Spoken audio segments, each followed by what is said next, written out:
जय मां कामाख्या। आपका बहुत बहुत स्वागत है कामाख्या धाम में। कुंभ राशि अप्रैल मास सन 2023 कैसा रहेगा आइए जानते हैं, और एक नजर डालेंगे मुख्य त्योहारों पर भी और उन तिथियों को भी जानेंगे जिन तिथियों पर हमको कार्य नहीं करना चाहिए, और उस महा उपाय को भी जानेंगे जिसको करके इस माह को आप मंगलमय व चमत्कारिक रूप दे सकते हैं जो ग्रह इस माह में अशुभ हैं। और एक महत्वपूर्ण जानकारी आपके समक्ष रखना चाहता हूं कि अक्सर मेरे पास फोन कॉल्स आते हैं कि गुरुजी मुझे जॉब चाहिए, मेरा व्यापार नहीं चल रहा, या मैं व्यापार क्या करूं। और सबसे बड़ी दुविधा यह होती है कि हम नौकरी में प्रयास कर रहे होते हैं और हमको यह पता नहीं होता हमको किस दिशा की तरफ जाना है, कौन सी नौकरी हमको करनी चाहिए, या हम प्रयास कर रहे होते हैं कहीं और हमारा भाग्य कहीं और हमको लेके जाना चाहता है। जैसे उदाहरण के तौर से बताना चाहता हूं आपको कि तृतीयेश और चतुर्थेश अगर शनि है और दशम का संबंध अगर उसके साथ अगर हो गया है तो ऐसा व्यक्ति रेलवे विभाग या रेलवे से संबंधित कार्यों को करता है, और अगर ऐसा व्यक्ति किसी दूसरे कार्य को करेगा तो निश्चित तौर से असफल अवश्य होगा। और हम प्रयास करते हैं अन्यत्र और हमको जाना होता है कहीं और, हमारी भाग्य हमारी कुंडली में कुछ और लिखा होता है। तो ये सब जानने के लिए आप अपनी कुंडलियों का आकलन करा सकते हैं। नंबर स्क्रीन पर चल रहे हैं, व्यक्तिगत रूप से भी आप हमसे संपर्क कर सकते हैं।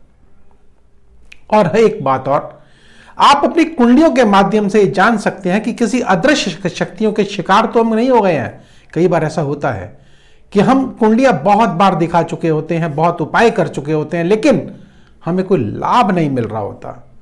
उसका मुख्य कारण होता है कि अदृश्य बाधाओं के शिकार हम हो जाते हैं, जो कि हमारी कुंडलियों में ही यह सब होता है। मैं अगले वीडियो में भी आपको यह बताना चाहूंगा कि किस प्रकार से हम अपनी कुंडलियों में जान सकते हैं कि कहीं हम अदृश्य शक्तियों के या ऊपरी बाधाओं के शिकार तो नहीं हो गए हैं।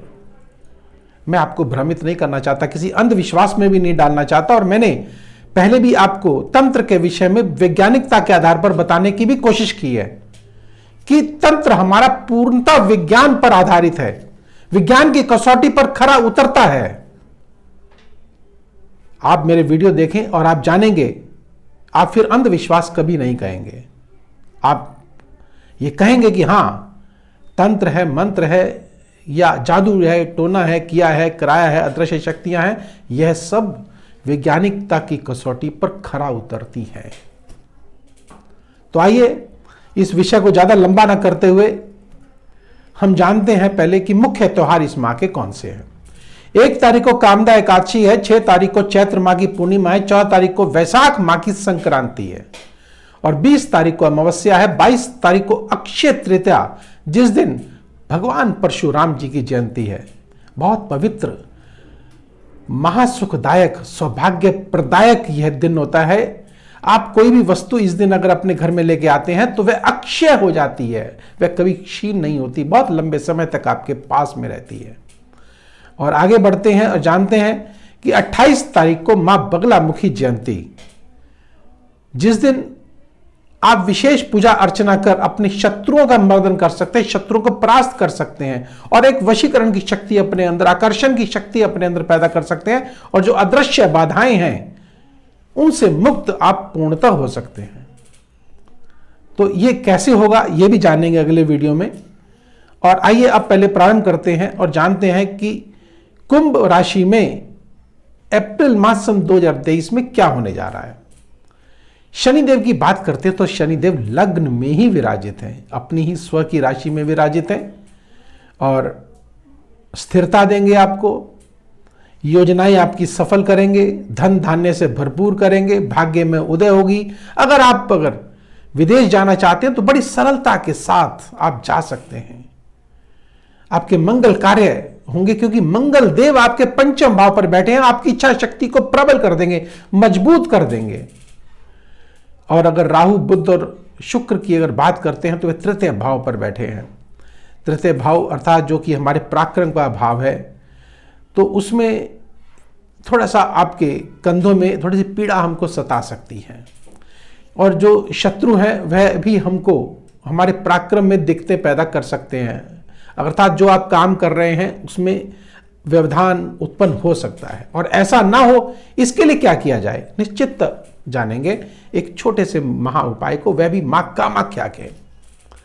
तो आइए अब आगे बढ़ते हैं और जानते हैं सूर्य और बृहस्पति देव द्वितीय भाव पर विराजित हैं और सप्तमेश के स्वामी होकर के बैठे हैं सूर्य देव। तो निश्चित पार्टनर के द्वारा आपको धन की वृद्धि, धन का लाभ आपको अवश्य होगा और ज्ञान के माध्यम से आप धन अर्जित कर पाएंगे। और यह भाव धन का है, परिवार का है, कुटुंब का है, तो सौहार्द प्रेम अवश्य होगा। धन धान्य से भरपूर आप अवश्य रहेंगे। नई नई योजनाएं आपकी जो बना रहे हैं वह सफल अवश्य होंगी। और यहां से बृहस्पति देव जब नवम दृष्टि से दशम भाव को देखेंगे तो प्रमोशन आपका हो सकता है, उन्नति आपकी हो सकती है, सफलता निश्चित आपको मिलेगी। और केतु देव वह आपके नवम भाव पर बैठे अचानक आपको धन में वृद्धि करेंगे, धन में लाभ होगा, भाग्य में उन्नति होगी, छोटी छोटी यात्राएं आपकी होंगी जो कि शुभदायक और मंगलदायक होंगी। अगर हम प्रेमी जनों की बात करते हैं तो बहुत ही उत्तम माह है उनके लिए। तो आइए अब उन तिथियों को जान लेते हैं जिन तिथियों को हमको कार्य नहीं करना चाहिए। वे तिथियां कौन सी हैं? 21, 22, 23, 26, 27, 28 और 4 और 5 तारीख। भूल कर भी इन तिथियों को कार्य ना करें। अगर करना भी पड़े तो एक छोटा सा महा उपाय जिसको करके इस माह को आप मंगलमय बना सकते हैं। वह क्या है?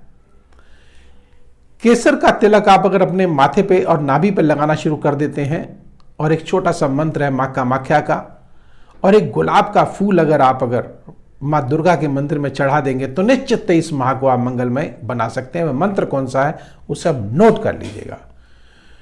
ओम कामाख्ये वरदे देवी नील पर्वत वासिने त्वं देवी जगत माता योनि मुद्रे नमोस्तुते।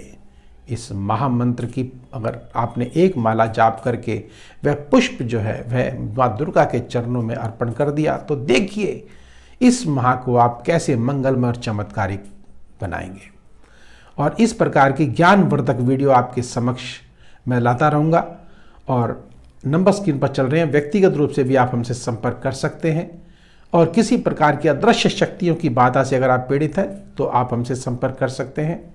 तो अब मुझे दीजिए आज्ञा, लेकिन जाने से पूर्व एक छोटा सा निवेदन, लाइक करें, सब्सक्राइब करें और बेल बटन को अवश्य दबाएं जिससे अगला वीडियो आपके पास सबसे पहले पहुंचे और आप लाभान्वित हो सकें।